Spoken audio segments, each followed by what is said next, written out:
आगरा में हाल ही में नकली दवाओं के काले कारोबार पर यूपी एसटीएफ और औषधि विभाग ने अब तक की सबसे बड़ी कार्रवाई की है।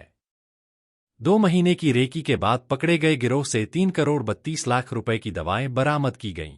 इस काले धंधे में लिप्त सरगना हिमांशु अग्रवाल को रंगे हाथों 1 करोड़ रुपए रिश्वत देने की कोशिश करते हुए गिरफ्तार कर जेल भेजा गया है। इस जांच में सामने आया है कि आगरा से नकली दवाओं के सिंडिकेट ने देश के कई राज्यों के साथ नेपाल, बांग्लादेश और भूटान तक सप्लाई जाल फैला रखा है। चेन्नई से आई खेप ने अब इस नए नेटवर्क का भंडाफोड़ किया है।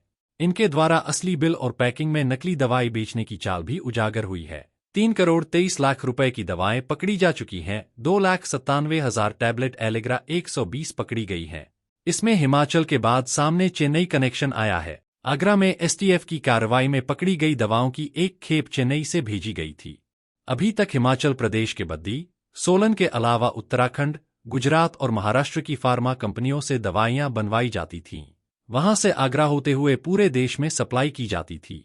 सवाल ये है कि आगरा में और कौन कौन सी फर्म है जो हेमा मेडिकल के अलावा इस धंधे में लिप्त हैं। ये दवाई कहाँ बनी रही थी, इन्हें बनाने का आर्डर देने वाले असल अपराधी कौन कौन हैं, यहाँ से दवा किस किस जरिए से आगरा तक भेजी गई, इसमें किन ट्रांसपोर्टर या कोरियर कंपनियों का सहारा लिया गया।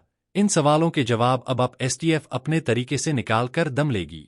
आपको बता दें कि 2 महीने से रेकी कर रही थी एसटीएफ की टीम। बताया जाता है कि आगरा से बड़े पैमाने पर नकली दवाइयों की बिक्री और सप्लाई की निरंतर शिकायतें लखनऊ तक पहुंच रही थीं। एडीजी एसटीएफ अमिताभ यश के नेतृत्व में एसटीएफ और औषधि विभाग की एक जंबो टीम बनाई गई।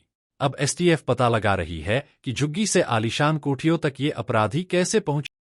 नकली दवाओं के काले धंधे में लिप्त हिमांशु अग्रवाल पुत्र पवन अग्रवाल कभी यमुना किनारे की बल्केश्वर बस्ती में झुग्गी में रहता था। करीब 10 से 15 सालों से वह जबरदस्त तरक्की करता चला गया। अब वह कर्मयोगी एन्क्लेव स्थित आलीशान कोठी में रह रहा है। घर में 4-5 महंगी गाड़ियां बताई गई हैं। सूत्रों की माने तो हेमा मेडिको का संचालक हिमांशु अग्रवाल अपने पिता पवन अग्रवाल व चाचा नरेंद्र अग्रवाल उर्फ बबलू के साथ दवाइयों के कारोबार में उतरा था। बताया जाता है कि पवन अग्रवाल व नरेंद्र अग्रवाल उर्फ बबलू दोनों भाई भी पूर्व में दवाइयों के मामले में जेल काट चुके हैं। इन्होंने 20 साल पहले बोहरे रामगोपाल मार्केट में जेनरिक दवाओं की छोटी सी दुकान खोली थी।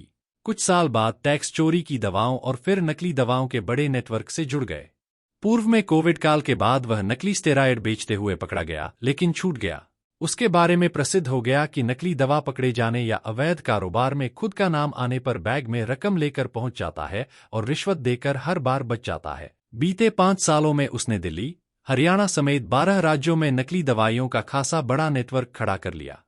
12 से अधिक विख्यात कंपनियों का स्टॉक रखते हुए नकली दवाओं से उसने करोड़ों की दौलत कमाई और आलीशान कोठी बनवाई। उसके पास 1 दर्जन से अधिक विख्यात फार्मास्यूटिकल कंपनियों का संदिग्ध स्टॉक इसका सबूत है। पड़ोसी देशों तक फैला नकली दवाओं का सिंडिकेट आगरा ताजनगरी से चला है, पर अब नकली दवाओं का सिंडिकेट कई राज्यों में फैल चुका है। इसका नेटवर्क राजस्थान, मध्य प्रदेश, हरियाणा, दिल्ली, पंजाब, बंगाल, बिहार से लेकर नेपाल, बांग्लादेश, भूटान और वर्मा तक फैला है। बीते 6 सालों में 500 करोड़ रुपए से अधिक की दवाएं पकड़ी जा चुकी हैं। कई फैक्ट्री, गोदाम और फर्में सील की जा चुकी हैं। इसमें रोचक बात यह है कि बाजार में कंपनी सप्लाई से अधिक मात्रा में ब्रांडेड कंपनियों की दवाएं उपलब्ध थीं। आगरा में ब्रांडेड कंपनियों की दवाइयों की खपत उनकी सप्लाई से कई गुना ज्यादा थी, लेकिन कंपनियों से सप्लाई धीरे धीरे कम हो रही थी। इसके साथ में यह दवाएं कम कीमत पर भी मिल रही थीं। बिक्री गिरने पर नामी कंपनियों के प्रतिनिधियों ने खुद कई दिनों तक बाजार में रहकर सबूत जुटाए। शासन को भी इस संबंध में पूरी जानकारी दी गई है।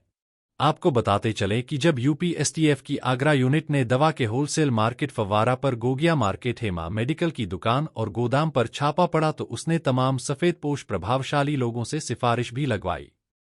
एक बड़ी रकम की रिश्वत का बड़ा लालच भी दिया।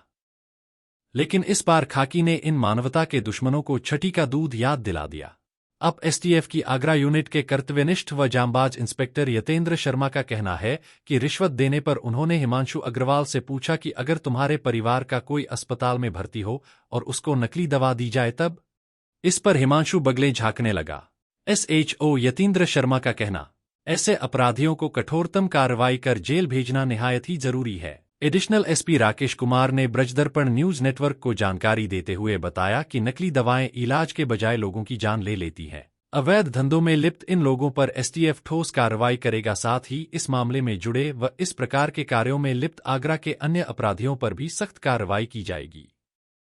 ब्रजदर्पण न्यूज नेटवर्क प्रशासन से अपील करता है कि देश और समाज के इन काले कारोबार करने वाले निष्ठुर अपराधियों पर अंकुश लगाते हुए कठोरतम दंडात्मक कार्रवाई की जाए।